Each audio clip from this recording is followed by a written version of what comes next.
pertenezco al tercer semestre de Ingeniería en Sistemas del Instituto Universitario Politécnico Santiago Mariño. El día de hoy nuestro equipo va a hablar sobre los paradigmas de la programación, de la materia correspondiente al lenguaje de programación 2. Bueno, antes de entrar netamente a los paradigmas que me corresponden, es necesario que hablemos un poco de los conceptos para poder entrar en conocimiento de los que son los paradigmas reactivos y genéricos. Entonces, ¿qué es un paradigma o para qué nos sirve? Bueno, al día a día podemos decir como analogía que es una forma de resolver un problema tomando diferentes caminos. ¿Qué quiere decir esto? A nivel de programación se utilizan diferentes estilos ya documentados, diferentes estilos de programación, pero no el estilo propio de un programador, sino estilos ya documentados. Quiere decir que ya existen y son usados por diferentes personas dependiendo de lo que ellos quieren resolver. Entonces ellos eligen un lenguaje el cual va a tener su estilo, va a tener su paradigma de programación para poder realizar el problema al cual él quiere llegar, para resolverlo. Existen lenguajes que tienen múltiples paradigmas, pero también existen lenguajes que tienen un solo paradigma. Se puede decir a nivel general que los paradigmas se dividen en dos tipos, los imperativos y los declarativos. En los imperativos es muy detallada la información que dan y se explica paso por paso, a diferencia de los declarativos, que se le da al sistema una acción y él lo resuelve sin nosotros conocer muy bien qué es lo que está sucediendo paso por paso. La programación reactiva. En la programación reactiva nosotros estamos observando cambios en un flujo de datos. Esto se puede dar, por ejemplo, en las series o películas que vemos en Netflix, en la que el sistema automáticamente ve si nosotros tenemos una menor o una mayor velocidad de internet, y dependiendo de esa, él reacciona y cambia o no cambia la calidad de la película. También lo podemos ver en una transmisión de video de YouTube en la cual interactúan muchas personas al mismo tiempo. Pero en general el paradigma reactivo se encarga del stream de datos, en el que él observa en el momento exacto en el que haya un cambio y señala un mensaje o da algún mensaje a nivel de programación para que haga una reacción. No era tan usado antes, pero últimamente es bastante común. Permite trabajar con un flujo de datos de forma síncrona y tiene los principios reactivos. ¿Qué quiere decir esto? Que tiene que ser responsivo. Eso quiere decir que tiene que tener un tiempo de respuesta adecuado. Tiene que ser resiliente, que a pesar de que tenga una cantidad de errores, tiene que ser responsivo porque tiene que responder rápidamente a esos errores que se están presentando. Tiene que ser elástico y tiene que estar orientados por mensajes para evitar el acoplamiento de datos. La programación genérica es una de las más utilizadas, pero no la más recomendada. Porque nosotros escribimos un código que puede ser reutilizable. Se escribe una sola clase en la que podemos introducir diferentes tipos de datos, ya que no se escriben clases diferentes para cada objeto, sino se escribe una sola clase en la que pueden estar diferentes tipos de objetos. Entonces solamente modificamos el parámetro donde va a ir el tipo, pero seguimos utilizando la misma clase para esos objetos. Lo complicado de utilizar el paradigma genérico es que el código puede llegar a ser muy complicado, muy desordenado y muy difícil de entender. A nivel de lectura o de correcciones vamos a tener muchos problemas porque va a ser imposible comprobar errores. A nivel de compilación vamos a tener que comprobar los errores a nivel de ejecución, que no siempre es lo más fiable. A sus niveles positivos podemos decir que el código es sencillo, pero a pesar de que sea sencillo no es lo más recomendable. Bueno, ahora terminamos de hablar sobre los paradigmas de programación reactiva y programación genérica.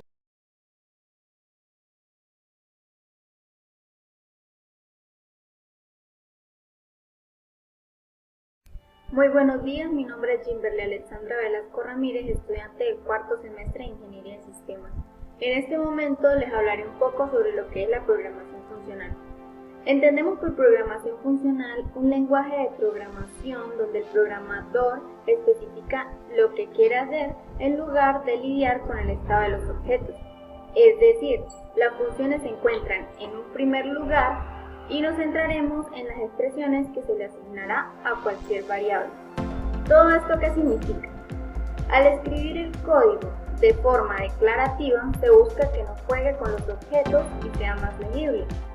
Lo normal sería que un programador tuviera que hacer un bucle y crear una lógica, pero con el lenguaje funcional, este te da funciones que hace que parezca más a leer y a escribir que a programar.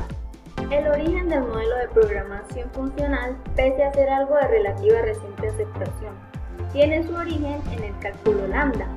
El cálculo lambda es un sistema desarrollado en la década de los 30 del siglo XX, donde se buscaba investigar la naturaleza de las funciones y la computabilidad.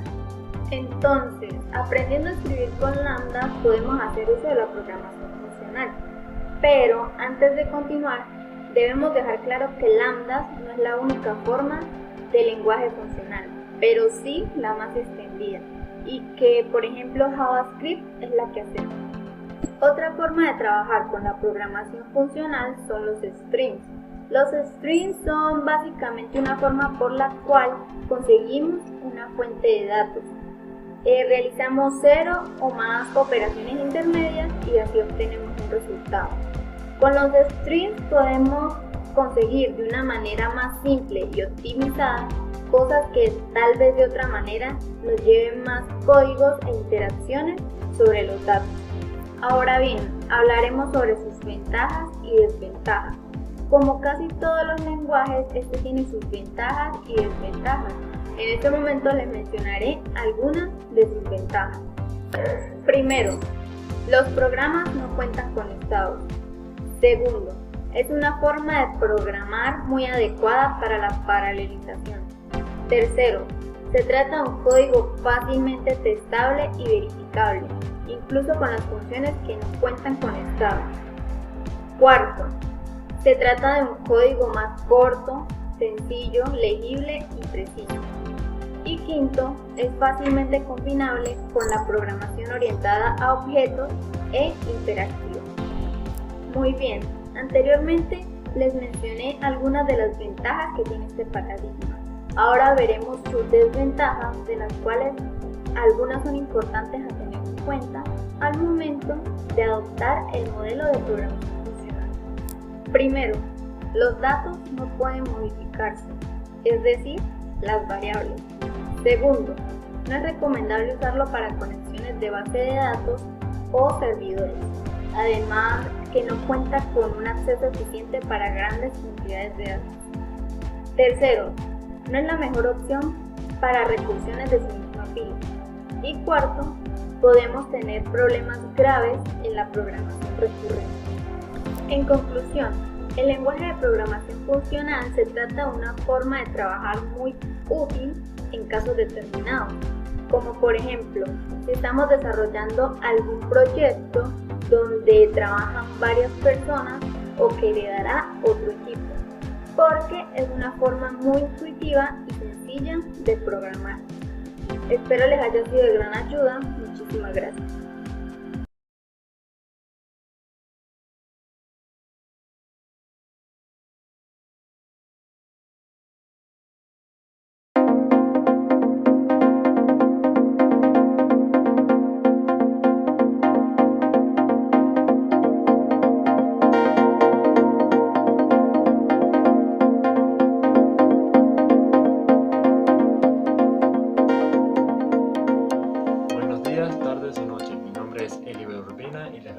Sobre la programación estructurada. ¿Qué es? Es un paradigma de programación orientado a mejorar la calidad, claridad y velocidad de desarrollo de un programa de computadora, utilizando procedimientos y tres estructuras. Metodología. Su metodología se fundamenta principalmente en técnicas de segmentación, el cual plantea un problema, el cual se puede dividir en problemas más pequeños y simples, conocidos como módulos. Tipos. Tenemos secuencia, selección condicional, ciclo o bucle. Secuencia es una base al momento de programar. Dependiendo de cómo sea programado o si es solamente una secuencia, se ejecuta de forma de que cuando se termina el procedimiento, en este caso A, se comienza el proceso B. Al momento de terminar el proceso B, comienza el proceso C. Y de esa forma tiene un orden el programa, un orden en el cual se va a ejecutar. Selección o condicional. En esta estructura, dependiendo de la elección que se use en el programa al estar ejecutando, se va a dar una respuesta u otra. Se puede tener un ejemplo simple en un videojuego de historia que, dependiendo de la opción que elijas en el mismo, te manda a una rama o a otra de la historia del mismo videojuego, dándote un final u otro. Ciclo o bucle. En este tipo de programación, en esta estructura, se da la posibilidad de, cuando se llega a un punto dado, se repite a un punto anterior, de esta forma creando un bucle, el cual se repite tantas veces hasta que sea roto usando otra opción, o si está programado para que el bucle se repita sí o sí, se va a seguir repitiendo infinitamente o hasta que el mismo programador coloque un paro o algo para que se deje de procesar ese bucle. Se puede tener un ejemplo también de un videojuego donde, si pierdes en una parte de la partida, te regresa a un punto de spawn anterior, y si vuelves a perder, te regresa al punto de spawn anterior hasta que pasas esa parte y sigue otra ejecución de otro programa con otro tipo de historia, y ya no regresas a ese punto anterior sino otro, aunque se puede volver a producir otro tipo de bucle en otra ocasión. Sus ventajas y desventajas. Sus principales desventajas, en este caso que estamos hablando de programación más básica, ya videojuegos es algo más difícil, por decirlo de algún modo, o más complicado. Entonces, en la programación estructurada que me estoy desviando, sus ventajas son principalmente que son fáciles de comprender, son fáciles de ejecutar, son fáciles de programar, su costo de mantenimiento es bajo, se puede hacer pruebas con más facilidad, se puede hacer cambios en la estructura con más facilidad, son programas rápidos y sencillos, aumenta la velocidad del programador al crearlos, y los procesos quedan mejor documentados internamente en el mismo programa. Y sus desventajas, las cuales no son muchas, y la principal es que, como es un solo bloque de comando, o un bloque de programación, se puede volver demasiado grande después de ciertos códigos o después de haber andado trabajando bastante tiempo. Entonces puede haber un problema, que sería difícil de manejar, difícil de modificar.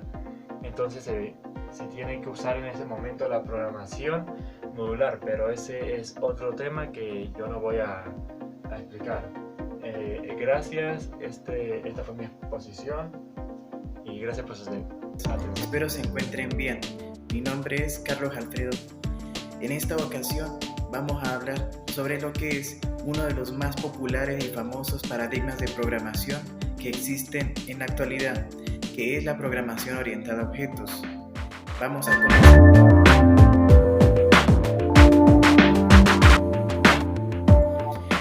Para empezar, la programación orientada a objetos, también conocida en ocasiones por sus siglas POOO, es uno de los paradigmas de programación más conocidos de la actualidad, luego de la programación estructurada.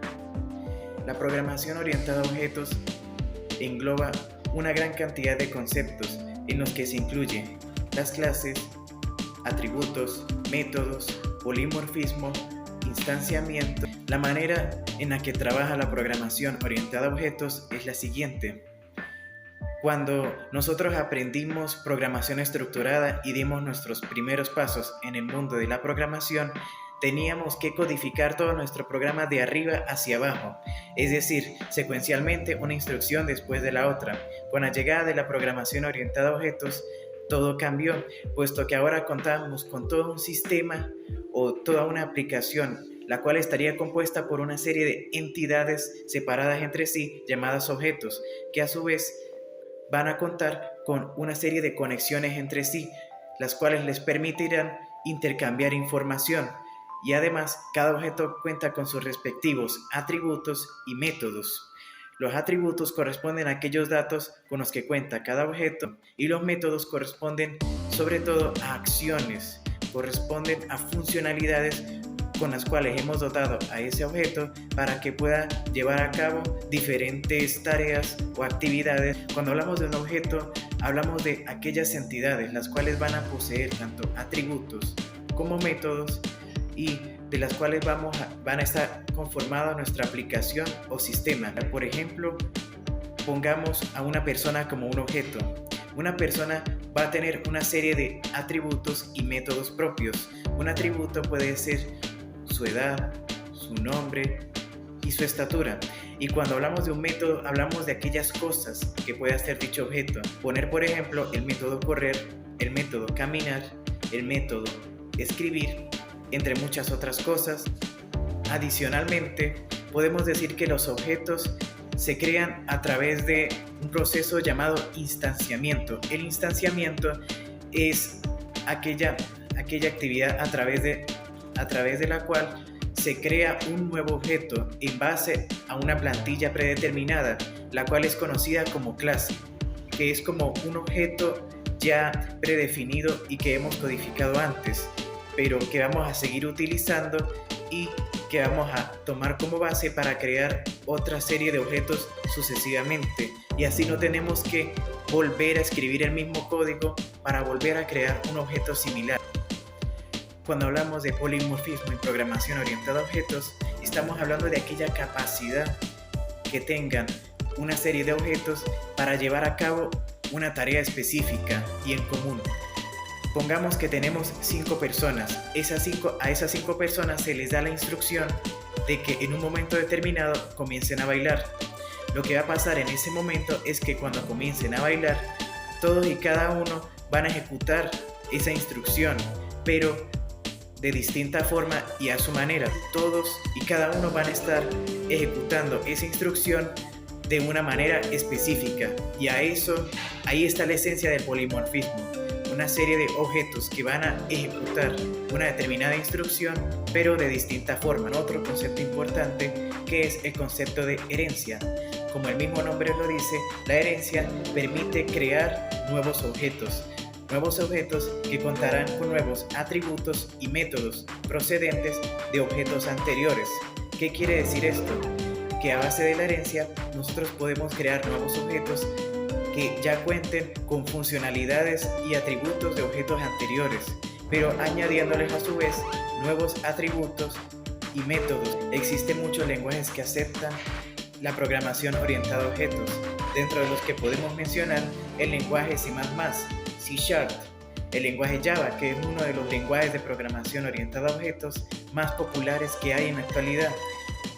En conclusión, podemos decir que la programación orientada a objetos es una de las maneras de programar más recomendadas que existen en la actualidad. Además, la programación orientada a objetos sigue siendo muy popular, hasta el punto en el que los próximos años va a seguir dando mucho de qué hablar.